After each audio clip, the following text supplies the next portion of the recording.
Gue terlahir dengan lagu-lagu yang ya kalau orang bilang rinto lah ya, apa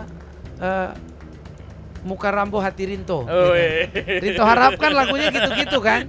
Ya kalau buat gue cinta itu nggak ada matinya gitu. Dan cinta ini kan ceritanya sangat luas, bisa bicara tentang sakit hati, bisa tentang kebahagiaan jatuh cinta, bisa tentang orang yang dibohongi, banyak banget gitu, nggak habis-habis kayaknya kita ngomongin cinta. Kenapa gue pilih Ingkar Janji ini? Karena kayak tadi gue bilang, gue suka lagu yang based on true story. Walaupun ini ngomong ingkar janji, ini bukan ingkar janji yang negatif.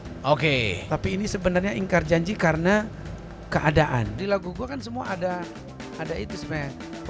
Waktu lu lagi suka sama cewek, bukan rayuan gombal kan, lagi ngerayu nih. Betul. Dalam sayangku tiada yang lain saat ini.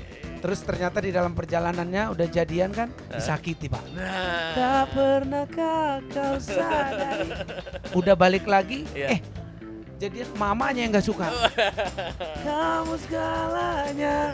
Aduh. Ya kan? Begitu jadi gue nikah, gue ciptain sampai akhir. Selama nafasku masih berdesak dan jantungku terus memanggil indah. Jadi itu. Oke, di Bustertainment hari ini yang jadi host Willy Winarko, dan hari ini kita kedatangan tamu, ada Abang Judika di sini. Halo semuanya. Halo brother. Halo, alhamdulillah Bang Judika baik. Baik dong. Willy gimana, baik? Alhamdulillah pastinya. Masih puasa? Hari ini puasa. Aduh, akhirnya ketemu nih si Abang nih. Biasanya kita nonton di TV gitu kan ya. Akhirnya bisa ketemu di sini. Ini pertama-tama karena kita lagi di bis. Ini adalah bisnya Opal. Kita bisa jalan-jalan di Jakarta sambil kita podcast gitu kan. Tapi ada ini beredar di jalanan, nggak ada ini kan? Nggak ada, cuman ini doang. Mana tahu fans gua kan ngeliat tuh. Mana tahu gue masuk situ ketemu Judika, ada fotonya gitu. Iya, ada di belakang ya fotonya, itu dia. Aduh Bang, ini pertama-tama karena emang kita lagi di Jalan Sudirman nih. Kalau di kanan kita sekarang ada Balai Sarbini nih Bang. Balai Sarbini. Wah, ini emang menjadi awal kali ya, tahun 2000-an awal ya pada saat itu. 2005 gitu ya. Aku ingat aku makan seafood sama keluarga, nonton tuh Abang Judika di situ juga kan ya. Spektakuler pada saat itu. Pertanyaannya adalah gimana rasanya Bang? Kalau zaman dulu kan ibaratnya menjadi seorang kontestan. Kalau sekarang ada di sisi judging gitu, ada di sisi juri. Gimana rasanya tuh Bang sekarang? Iya, ini Sarbini ya, daerah Semanggis ini. Terus tiap hari kita dulu mainannya tuh ke Plaza Semanggi, kita latihan di sana, latihan koreo, latihan vokal, dan juga spektakuler kan 2005 itu season kedua. Iya betul. Dilaksanakan di Sarbini. Betul. Cuman grand final waktu itu pindah dia, khusus grand final. Tapi selain itu semuanya di sini, dan gua ngerasa perjalanan gua di dalam menyanyi itu tonggak tertinggi dari perjalanan karir gua adalah di Indonesian Idol. Waktu itu gua memang menjalani audisi yang sangat luar biasa panjang ya. Jakarta dulu, kalau gua bisa cerita itu jam 6 pagian kita ngantri, jam 8 malam gua baru kebagian. Waduh gila. Ya, 14 jam ya jatuhnya. 14 jam gua ada di sana untuk ya menggapai cita-cita gua jadi penyanyi yang gua bawa dari kampung halaman gua dulu gitu. Gitu. Jadi Sarbini ini salah satu bukti sejarah gue mendapatkan album pertama gue, akhirnya gue bisa dapetin dari Indonesian Idol. Jadi sangat bersejarah Pak. Iya sih, walaupun kalau sekarang kan kita melihat juga Bang Judika banyak banget nih ya, mulai dari punya manajemen lah gitu kan, terus juga YouTube dan sebagainya lah gitu, ada banyak, bukan cuma hanya di musik aja gitu ya. Tapi tetap ya musik itu ada di hati Bang Judika sangat dekat ya berarti. Iya, musik itu udah tujuan hidup gua. Jadi ibaratnya awalnya memang artnya tetap nomor satu ya Bang? Iya, gue nyanyi pekerjaan utama gue. Iya, tetap utama, tapi mungkin ini mencoba untuk hal-hal baru, mengekspan gitu ya. Iya, sekarang gue mencoba selain tadinya jadi penyanyi, sekarang gue memproduseri, melihat chance mungkin yang gue rasa bagus dan tidak punya kesempatan, ya gue coba kontrak. Gue coba menjadi gue fasilitasi mereka untuk mencapai mimpi-mimpi mereka kayak gue dulu. Dengan label gitu. Ini dia nih. Gila ini nih. Ini dia. Balai Sarbini Balai kita. Sarbini. Kalau itu kan dari awal karir Bang Judika gitu ya. Mau tahu deh, kalau misalnya gitu kan, awal-awal Bang Judika itu berkarir. Ya. Yang aku tahu adalah Bang Judika tuh bukan langsung menjadi seorang musisi yang punya album, yang langsung bikin lagu, tapi juga ibaratnya jadi musisi di kafe juga pernah. Apakah benar itu? Iya, panjang sebenarnya kalau cerita gua dalam bermusik. Di awal tuh lu harus tahu, Will, gua tuh 9 tahun udah kerja di hotel. Oh, di hotel gua udah nyanyi sama adek gua. Oke. Terus yang gua nyanyi di kafe itu setelah gua pergi ke Jakarta. Oh, setelah gua di Jakarta. SMA kan kelas 2 gua berangkat ke Jakarta untuk mencapai cita-cita gua lah. Gua mau jadi penyanyi profesional karena di kampung gua udah jalanin semua lah sampai kota Medan udah kayak tertinggi. Iya. Jadi gua belum nemu, akhirnya gua ke Jakarta dan akhirnya gua 98 ikut Asia Bagus. Oh. Nah, gua ketemu teman-teman yang ex-nya bagus juga. Oke. Kita sepakat membuat grup namanya Antero Boys. Itu tuh kita akapela. Jadi nyanyi tanpa musik. Instrumen kita musik. semuanya ya kayak nge-rap gitu. Pakai beatbox gitu. Beatbox ya. Jadi gua punya, awalnya kita berempat. Jadi Antero Boys namanya. Antero ini dari nama perusahaan yang namanya Antero Bagus. Oke. AB3 itu Antero Bagus 3. AB3 dulu. Nah, kita Antero Boys-nya. Oh gitu. Jadi, ini aku baru tahu nih sejarah ini jatuhnya sejarahnya nih. Antero Boys tuh berempat dulu di bawah ininya Pak Bung Kris Patikawa. Oke. Nah, jadi kita membentuk Antero Boys. Setelah berjalan berapa tahun akhirnya kita nambah personil 1. Kita ganti nama jadi Penta Boys 5 orang. Penta Boys. Nah, kita kerja di Pisa Cafe. Iya. Itu kurang lebih 5 tahun kita ada di sana, gantiin Jamaican Cafe. Kalau lu tahu, dulu pionirnya akapela di Indonesia tuh salah satu tuh Jamaican Cafe. Itu mereka 10 tahun kalau nggak salah di Pisa Cafe. Iya. Yang aku tahu Pisa Cafe tuh dulu es krim makan di situ. Iya, itu salah satu menu favoritnya itu. Iya, kalau di belakang Sarina kan, di pojok situ. Sarina, Gereja gitu. Teresia situ. Oke, nanti kita bakal main juga ke sana ya. Berarti ya ini mungkin awalnya atau mungkin bisa dibilang sejarahnya Judika akhirnya bisa sampai sini gitu kan. Tadinya gue solo tuh dari kecil, gue pengen jadi penyanyi solo, terus ya gitulah gue pindah ke Jakarta, kayaknya udah semua gue jalanin, lomba nyanyi bintang radio, di radio, di mall, dimanapun ada lomba-lomba gue udah pasti jadi hantunya lah, ikut duluan. Ikut duluan. Nah, jadi waktu itu gue ngerasa, aduh susah banget nih solo nih kan. Akhirnya pas di Asia Bagus itu ada teman ngajakin karena dia punya grup dan satu personel kayaknya mengundurkan diri. Dia ngajak gue nih bikin grup itu. Itulah awalnya gue jadi dari penyanyi solo jadi penyanyi grup. Yang aku mau tahu juga adalah pernah nggak sih berpikir bahwa mau menjadi seorang superstar kayak sekarang gitu loh. Aku mikir kan pasti kita berpikir oke, kalau di musik bisa aja kita nyanyi di kafe, bisa aja kita nyanyi di klub, bisa aja kita nyanyi di mana gitu kan ya. Banyak yang teman-teman mungkin yang sekarang ada di lini tersebut gitu. Tapi pernah nggak sih berasa bahwa oke, kayaknya Judika nih mau menjadi sebuah nama yang dikenal sama banyak orang gitu. Gue sih jujur aja ya, sebagai anak daerah, gue tuh kan lahirnya di Sidikalang di Sumatera Utara, tapi gue besarnya tuh di Brastagi. Ya. Akses kita ke kota sebenarnya kan sangat tidak ada. Cuman dulu tuh televisi hitam putih masih, dan itu adanya cuman Dunia Dalam Berita jam 9. Pagi-pagi hari Minggu paling ada si Unyil. Itu udah tontonan kita. Jadi akses kita ke Jakarta sebenarnya tidak terlalu, ke ibu kota tuh tidak terlalu terbuka kayak sekarang semuanya kemana-mana kita, dan itu membuat juga sebenarnya gue tuh nggak terlalu yang obsesi jadi bintang jadi seperti ini karena gue nggak ngeliat juga, gue cuman pengen jadi penyanyi aja. Artinya gue pengen, gue happy nih nyanyi, gue pengen hidup gue tuh bisa dari nyanyi itu aja awalnya. Jadi tidak kayak misalnya mimpi gue kayak ini Michael Jackson kayak ini siapa bintang, enggak. Jadi gue ke Jakarta tadinya memang gue pengen nyanyi aja. Salah satu yang gue rasa bisa gue lakuin adalah ikut lomba-lomba supaya gue ada yang produserin, punya album itu doang sih. Karena kalau musisi itu kan, kalau penyanyi dulu kan kasetnya ada gitu kan. Ada fisik, harus fisiknya. Ada CD, kaset. Nah, aku pengen punya kaset tuh.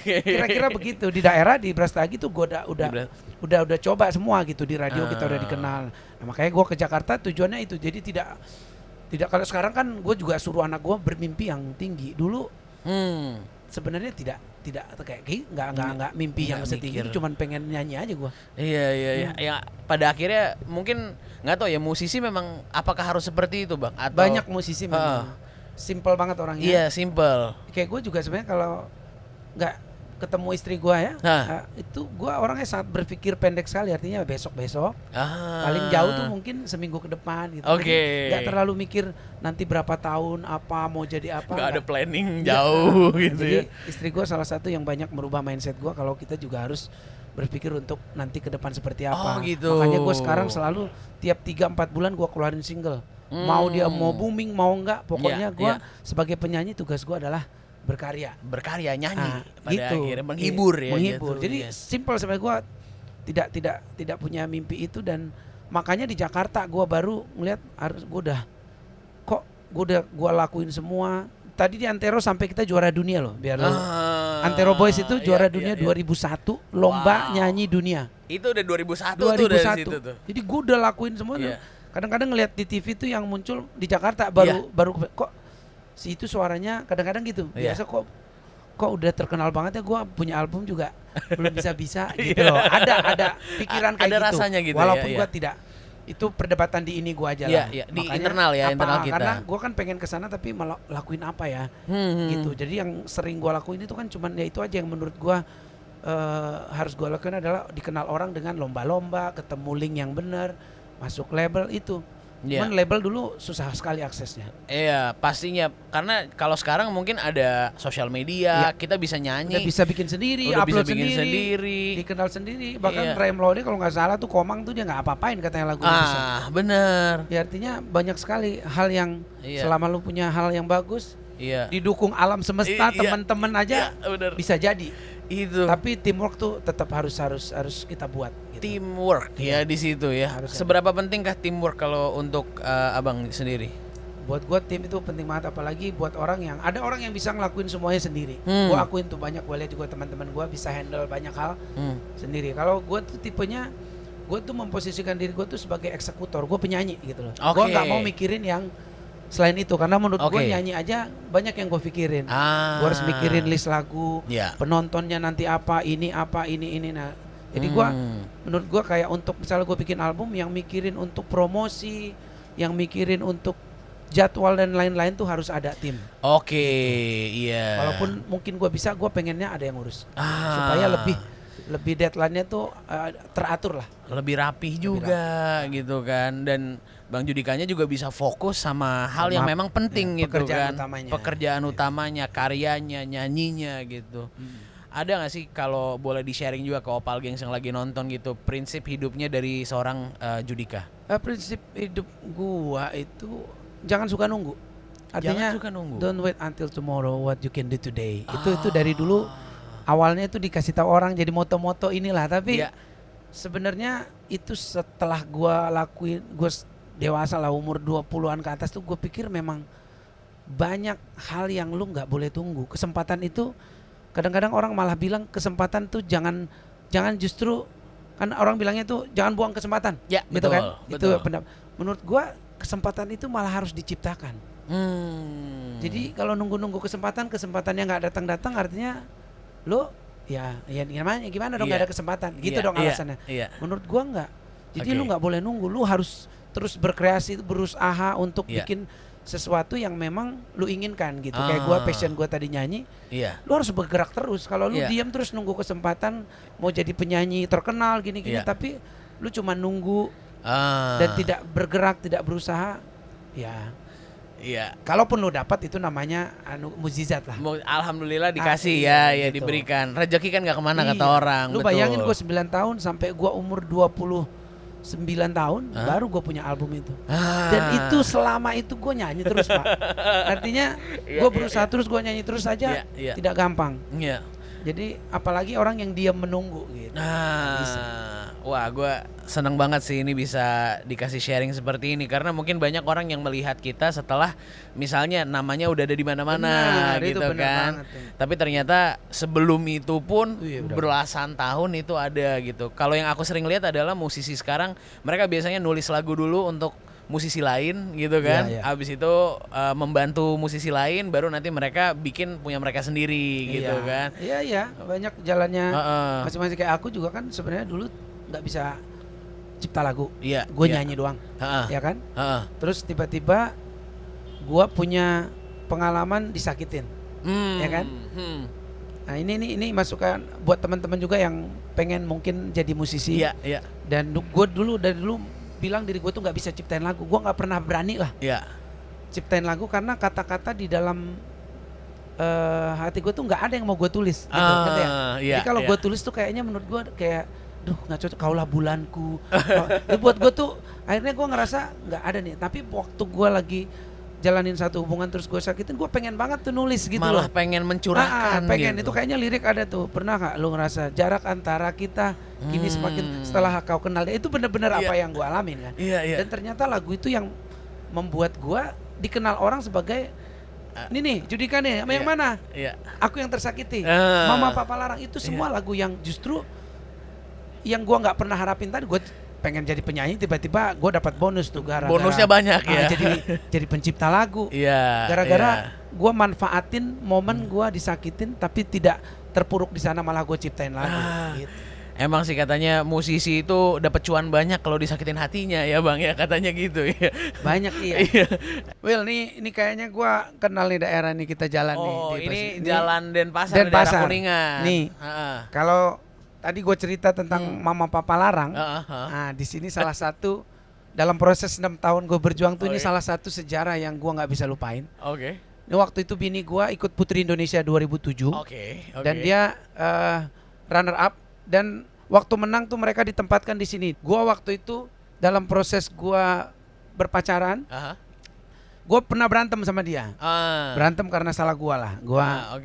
Gue agak lemah di dalam komitmen, artinya waktu itu karena tantangannya banyak, gue sempat bilang kayak udah kita break gitu-gitu.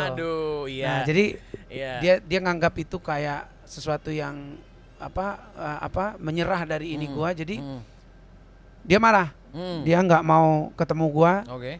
Ya abis beberapa hari gue nggak ketemu tuh gue kehilangan sekali. Jadi gue kayaknya, gue baru ngerasa nih, uring-uringan.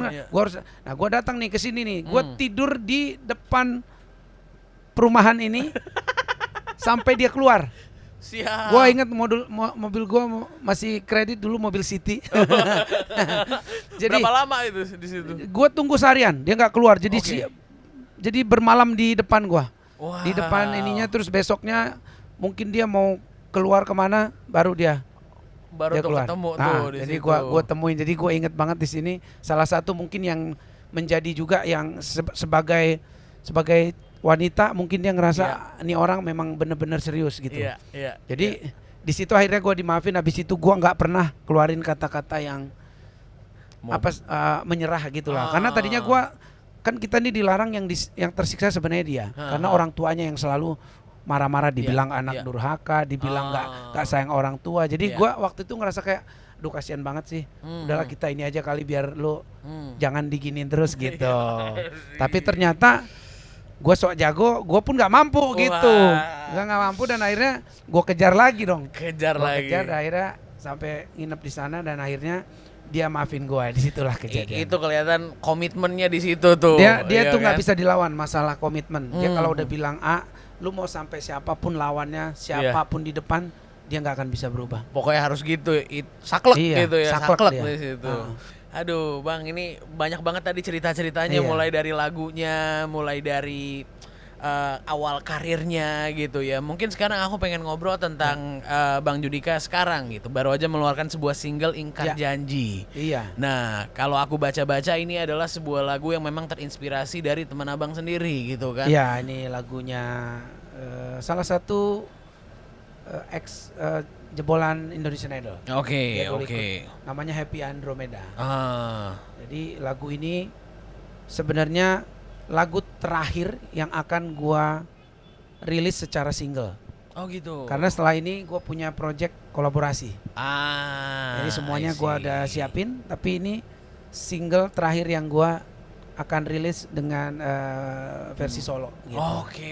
Jadi Ingkar Janji ini inilah kayak tangga menuju album kolaborasi gue. Album kolaborasinya nanti. Kenapa gue pilih Ingkar Janji ini karena kayak tadi gue bilang gue suka lagu yang based on true story gitu kan. Dan waktu lagu ini diperdengarkan ke gue, sebenarnya gue lagi nggak pengen dalam saat tidak mau mengeluarkan single. Gue tuh mau kasih lagu ini buat anak yang ada di label gue, artis-artis gue gitu. Nah, gue kasih karena gue dengerin semua, gue kayak A&R gitu kan, gue dengerin, gue pilihin, gue suka lagunya, makanya gue kasih pas direkam tidak tidak cocok menurut gue dengan suara, dengan karakternya yang gue kasih. Jadi akhirnya sayang banget nih, gue coba aja gitu. Akhirnya gue pilih lagunya, gue bilang gue aja yang nyanyiin. Nah karena gue ngerasa lagu ini tentang sesuatu yang nyata terjadi, yaitu salah satu yang gue suka temanya adalah walaupun ini ngomong ingkar janji, ini bukan ingkar janji yang negatif. Tapi ini sebenarnya ingkar janji karena keadaan. Ini sepasang kekasih yang fight untuk hubungannya walaupun mereka sakit. Si cewek ini sakit kanker, tapi si cowok tetap mencintai dia gitu kan. Dan mereka berjanji untuk bareng terus sehidup semati gitu lah. Nah dan kayak novel, tapi ternyata ini kan real story, makanya nyata gitu ya. Gua pas gua tanya memang ini real story dan ada ini temannya si Happy ini mengalamin dan dua-duanya akhirnya meninggal kan. Karena ternyata si cowok ini juga sakit. Tapi dia nggak tunjukkan itu ke si cewek. Nah yang point of view lagu ini kenapa dibilang ingkar janji itu sebenarnya dari keadaan si cewek yang sudah ada di rumah sakit, tinggal menghitung hari dia akan dipanggil Tuhan gitulah. Dia ngerasa nih, sayang gue kayaknya udah makin gak kuat gitu kira-kira. Jadi maaf banget kalau gue gak bisa nempatin janji kita untuk bersama-sama selamanya gitu. Jadi gue pas denger ini ternyata ingkar janjinya tuh kayak gitu, gue juga udah jelek banget gue gitu. Itu rasanya tuh apa ya, gimana sih pasangan yang udah fight dalam keadaan kurang sakit, dua-duanya si cowok menerima, nemenin, begitu udah jadi ternyata harus pisah lagi. Pisah. Itu yang mungkin keadaan ya kita nggak tahu misteri yang di atas ya. Bener. Nah ini lagu ini menurut gue bisa menguatkan orang-orang yang ada di dalam kondisi seperti itu. Tidak terpuruk, tetap berserah sama Tuhan. Dan satu lagi pesannya supaya setiap orang yang masih punya orang yang disayangi benar-benar disayangi, nggak mensia-siakan itu gitu, jangan disia-siakan. Aku rasa pada saat mendengar lagu itu juga kayak nyes banget gitu ya, dalam gitu kan, dalam banget maknanya. Dan aku ngelihat di komentar-komentar di YouTube-nya gitu, ada yang bilang baru ditinggal sama pasangannya, ada yang kena cancer juga, ada yang kena sakit juga gitu kan. Bang Judika udah ngeliatin belum sih komentar-komentar tersebut? Sangat ngeliat, bahkan sahabatnya istriku tuh pas rilis tuh nggak tahu dia di mobil langsung di videoin sama bini gua, dia nangisnya parah banget padahal dia nggak ngalamin lagu itu. Maksudnya dia nggak ngalamin lagu itu aja, dia kayak ngerasa ada di dalam itu yang gua pengen gitu, ada di dalam, larut di dalam cerita lagu itu gitu. Artinya biasanya lagu-lagu kayak gini tuh kena ke orang yang sensitif. Bang, kalau ngomongin tentang lagunya ini sendiri kayaknya cukup sedih ya, dari ceritanya sendiri. Tapi kalau kita ngelihat dari musik videonya atau video klipnya, boleh cerita dikit nggak sih tentang konsep di balik itu? Iya, ini yang bikin kalau nggak salah Guava ya, nama produsernya atau nama manajemennya dari Guava. Ini sebelumnya juga di Amin Selamanya, di single gue yang sebelumnya itu, mereka juga yang nangan, dan gue suka cara mereka kerja, mereka detail dan sesuai dengan yang gue pengen lah. Nah di sini juga gue percayain dan gue minta di lagu ini harus nyari pemain yang bisa acting gitu.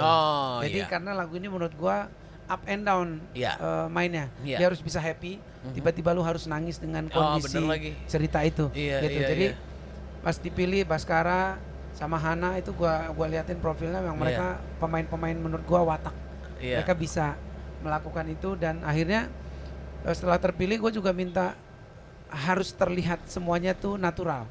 Kan sakit, gimana caranya lu bikin sakit tuh bukan di acting, disakit-sakitin, karena ini cancer kan, botak kan, rambutnya pada habis, dan gimana cara akhirnya mereka pakai teknik AI, dipakai teknik AI untuk membuat gambarnya persis seperti orang sakit cancer dan botak itu dipakai AI gitu untuk di video klip pertama ini pertama kali gue pakai, ya gue juga nggak ngerti lah. Dia bilang pokoknya gue minta gini, oke deh kita bikin pakai, ya udah gue setuju. Pas gue lihat hasilnya ya gue suka banget ya, karena gue pengen orang tuh bisa tahu, oh ya sakit ya, oh ya kan gue suka nonton film, betul. Film yang drama atau apa ya, gue ngeliat harus backgroundnya semuanya harus natural gitu, jadi nggak bisa dibuat-buat, gue nggak suka gitu, jadi dipakailah teknik AI ini untuk mendukung pembuatan video klipnya. Dan menurut gue Baskara sama Hana juga mainnya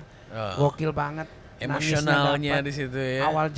Awal jatuh cinta di kampus, gimana si cowok ini ngeliat Hana yang sakit kayak gitu, tapi dia bisa tetap menetapkan pilihannya sama dia itu gue dapat banget sih. Jadi gue suka banget video klip. Bener, aku rasa itu sangat emosional, naik turun kayak tadi yang gue bilang juga, yang mungkin happy habis itu ada sedihnya juga gitu kan rasanya. Mungkin itu kali ya Bang, aku ngerasa kayak Bang Judika tuh punya menitik beratkan pada tadi tuh tulusnya, jujurnya, rasanya, rasa itu ya kayaknya tuh sangat penting banget untuk Bang. Iya, itu yang gue pengen.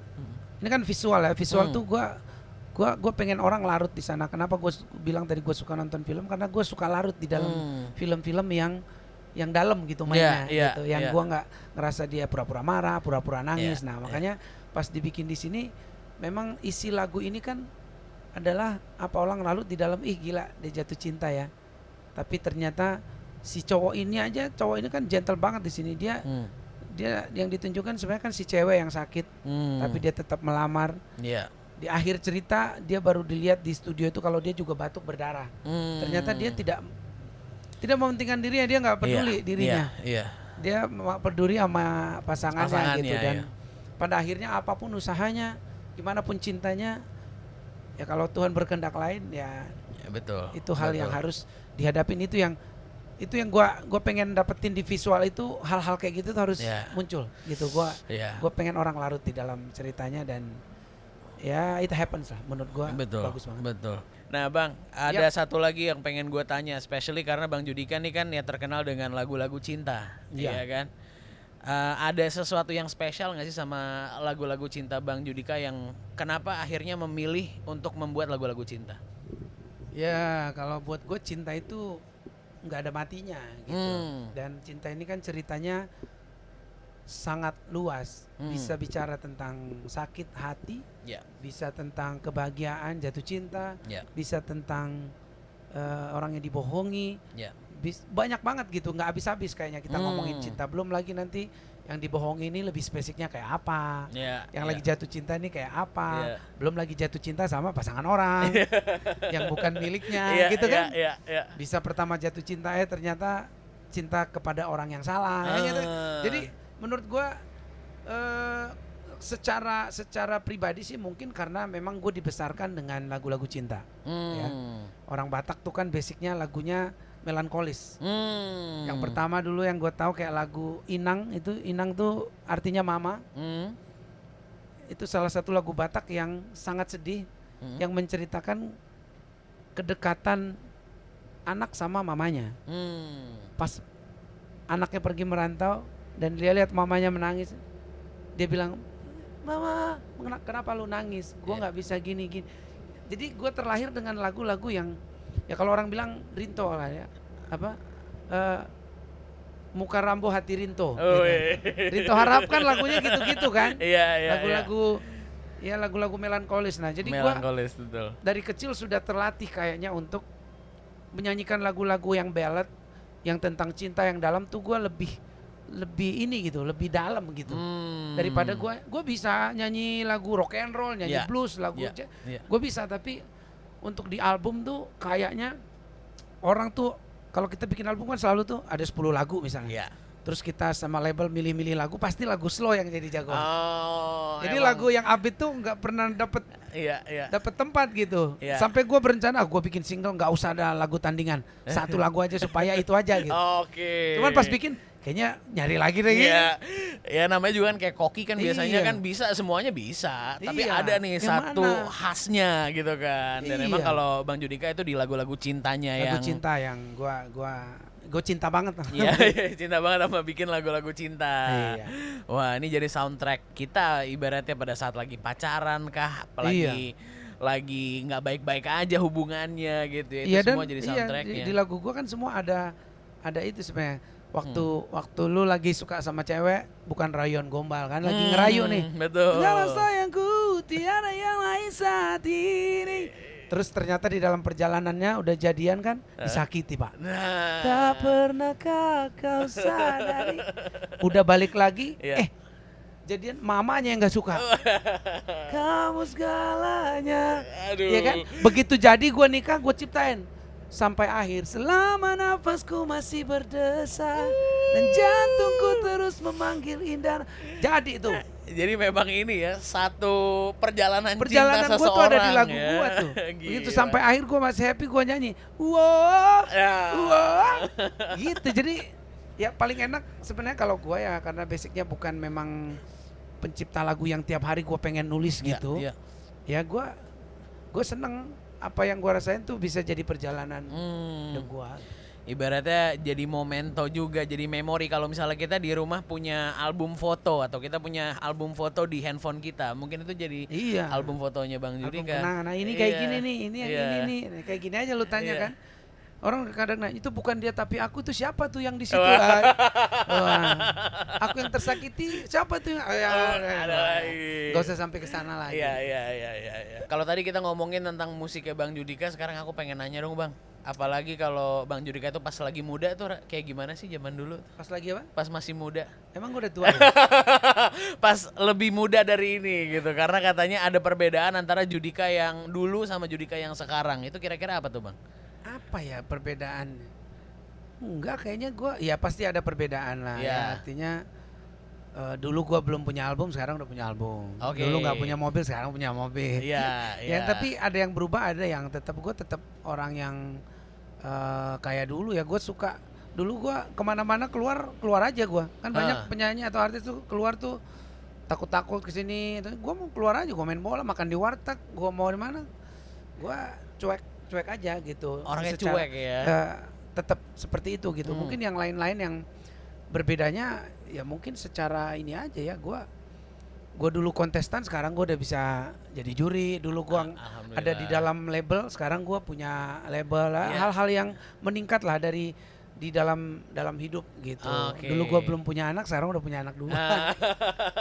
Iya dong. Iya benar. Iya, jadi lebih ke sana. Jadi dulu gue diproduserin, sekarang gue memproduseri juga, sambil juga ada di dalam. Jadi tidak inilah kalau masalah misalnya karakternya yang dilihat. Tapi kalau masa lalu gue yang di kampung sama sekarang ya berbeda sekali kan. Gue anak daerah yang benar-benar bermimpi sukses di ibu kota gitu kan. Gue nyampe ke sini untuk mencari mimpi-mimpi gue dengan segala keterbatasan. Gue numpang di rumah keluarga.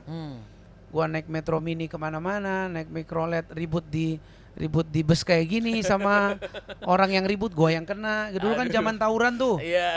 STM penerbangan sama anak kapal lah segala. Kita yang lewat jalurnya mereka suka diiniin kan. Gua dulu kaget tuh, gua pulang berangkat dari Medan, sekolah di sini, pas ngeliat gituan, dulu gua lawan tuh. Karena kalau di kampung kita main satu-satu. Lu kalau nggak suka ribut satu-satu, kadang temen melingkari gitu kan. By one ya jatuhnya. Satu lawan satu, kalau udah kelar salaman udah temenan gitu. Jadi nggak suka diselesain. Kalau sini kan lempar batu, pakai celurit gitu-gitu. Jadi kaget juga pas itu. Jadi pertama ke Jakarta kaget dengan segala ininya lah. Di sekolah juga kan gua kebetulan di Rawamangun kan, dulu tinggal di Pulau Gebang. Jadi banyak hal-hal dulu, sekarang udah jauh lebih bagus lah. Dulu dari sekolah gua aja, dari rumah ke sekolah gua harus naik angkot tuh 2 kali. Kadang-kadang dicopet. Bayangkan Batak dicopet ya. Malah ribut. Gue mau nanya tuh bener sama pencopet nih, kau orang Batak apa bukan itu? Kalau dia Batak, masa kau sesama Batak kau copet? Gitu. Kira-kira kalau bukan bilang Bataknya yang pencopet ya, mau nanya aja sebenarnya yang copet itu siapa gitu. Masa muka tampang udah sangar masih dicopet gitu. Iya, gue banyak ngalamin rampok dulu, jam gua lah di apa, pager apa gitu di Jakarta tuh kejahatan. Sekarang tuh jauh lebih berubah. Dulu gua di Pulau Gebang ke Rawamangun tuh macet banget, bisa sampai 2 jam kita jalan ke sekolah. Sampai gua dulu bangun jam 3:30 supaya gua nggak terlambat ke sekolah. Gitu. Jadi perjuangan gua untuk nyanyi tuh kan tetap gua bilang sama orang tua gua, sekolah gua pasti harus selesai. Gitu. Jadi di Jakarta gua nyari-nyari semua hal-hal yang berbau dengan nyanyi itu sungguh teramat tidak gampang lah. Sampai akhirnya ya banyak hal. Gue bikin IO, gue nyanyi di wedding, gue angkat keyboardnya sendiri, gue juga yang nyanyi. Habis nyanyi gue beresin lagi kabelnya, gue yang siap. Kita sempat sewain alat-alat sound gitu yang cuma 3.000 watt, buat acara-acara event yang kecil lah, untuk hidup lah. Jadi tapi gue tidak menyesali itu dalam perjalanan gue untuk mencapai mimpi-mimpi gue itu tadi, sambil gue sekolah terus sambil gue kuliah. Gitu. Jadi tapi gue tidak minta duit lagi ke orang tua gitu, karena janji gue adalah gue ke Jakarta untuk sukses dan bahagiain mereka.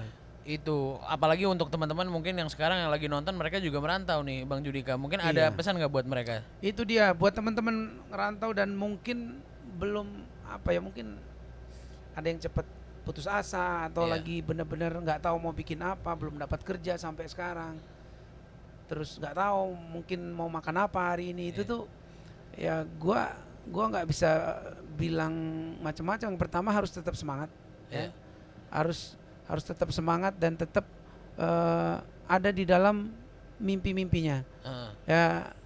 Ya mungkin kalau punya teman, punya keluarga memang harus ada, kalau enggak ya gimana mau hidup gitu loh. Kalau ya bergerak lah, mau kemana kek, gimana caranya hidup, gimana caranya kerja, apapun yang dilakuin harus dilakuin dulu, minimal untuk bertahan dulu.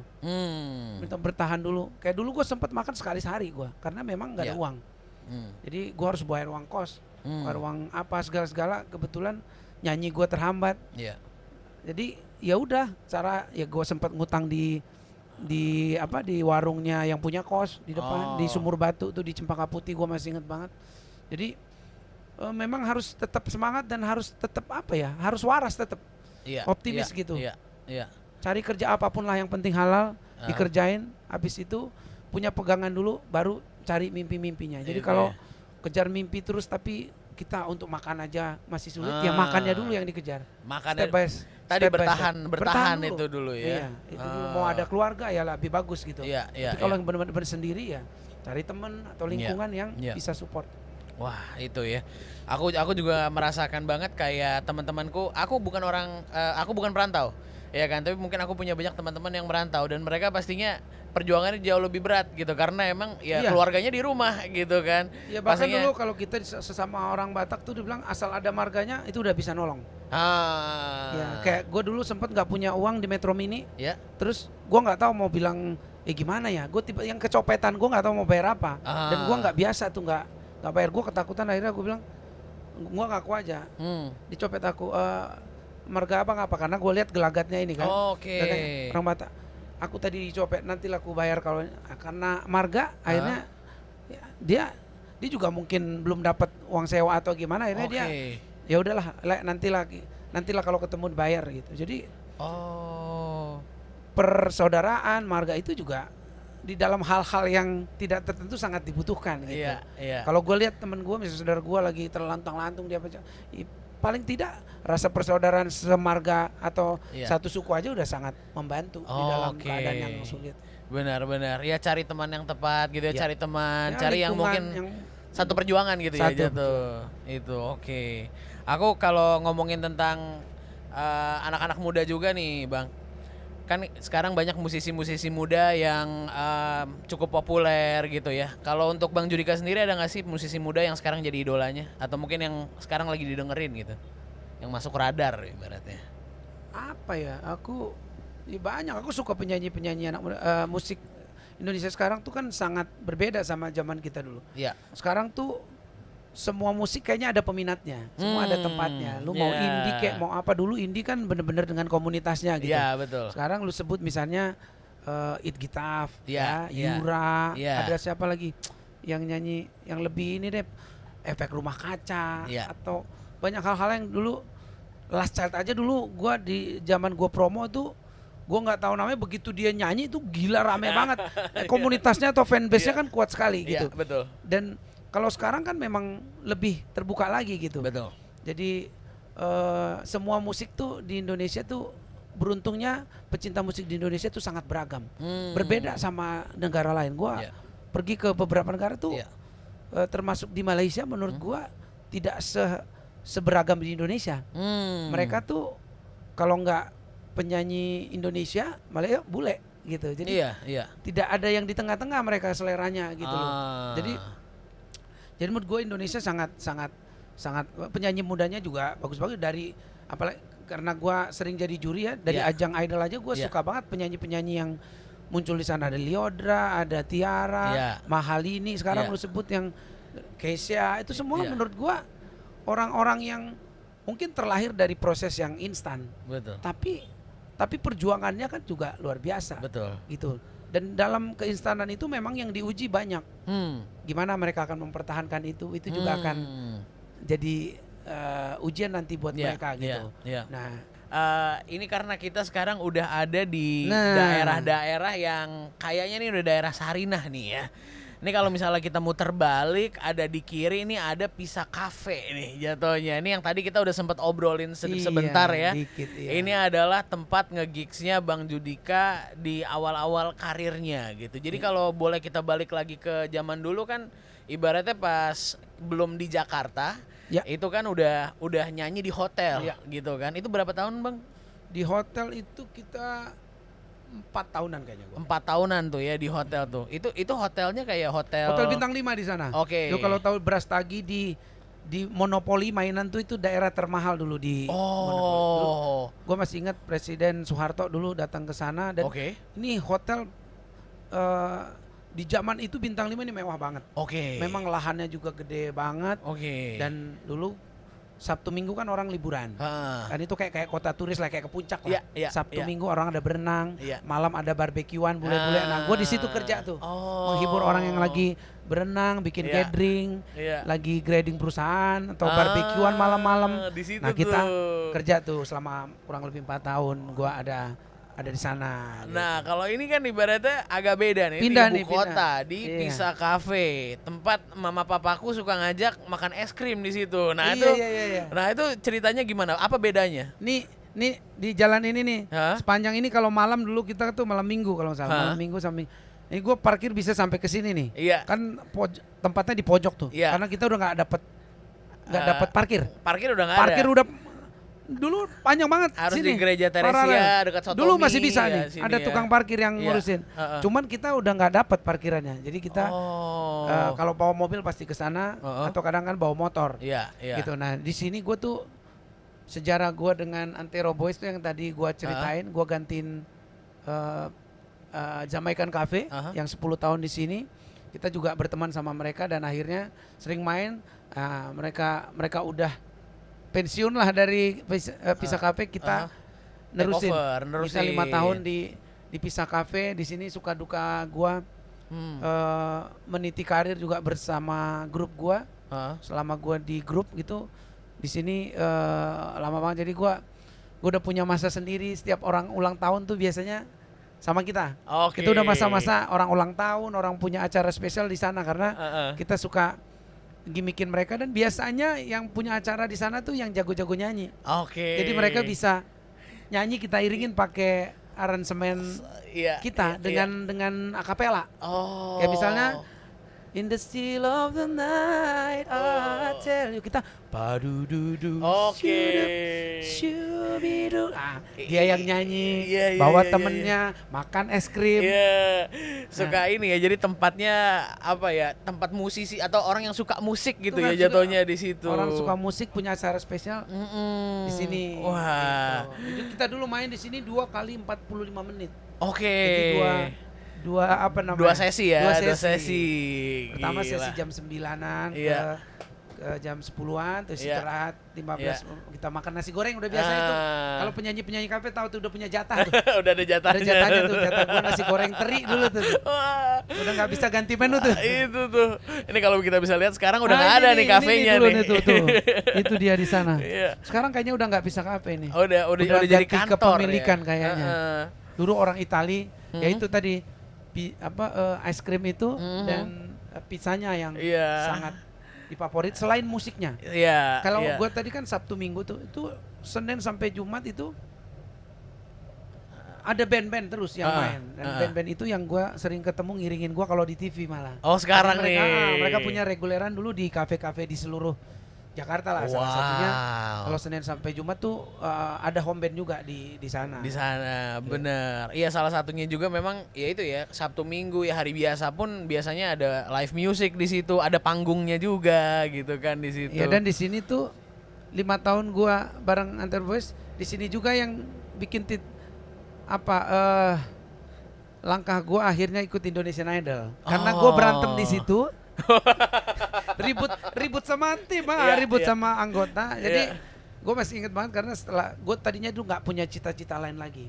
Karena gue coba solo gue udah berjanji sama mereka itu sama Antero Boys itu untuk sampai kapanpun kita nyanyi bareng. Karena gue udah deket banget sampai rumah tadinya kalau pada nikah sebelahan. Gitu. Tapi kita nggak pernah tahu lagi kan. Waktu itu ya ribut-ribut apa gue ngerasa nyanyi tuh gue nggak dianggap lah gitu. Gue kok kayak dimusuhin gitu. Hampir sebulan gue ngerasa gitu akhirnya ada idol itu. Gue daftar gitu. Jadi keinget banget tuh. Wah.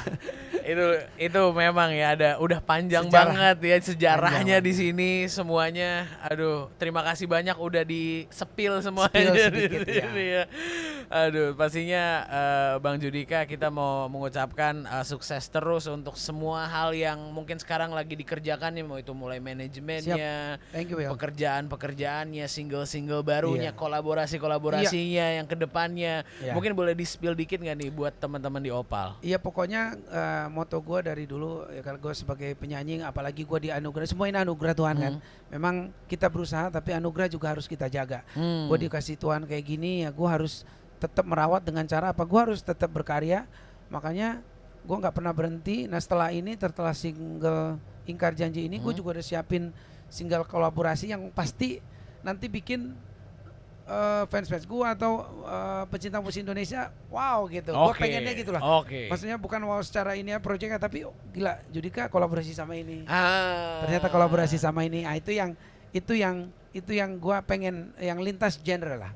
Jadi kalau solo udah nanti mungkin yang pertama keluar singlenya di bulan Mei Juni. Nah itu pertanda sesuatu yang wow. Kira-kira nanti apa itu tungguin aja. Kita tunggu aja kalau gitu. Bang Judika terima kasih banyak sekali lagi.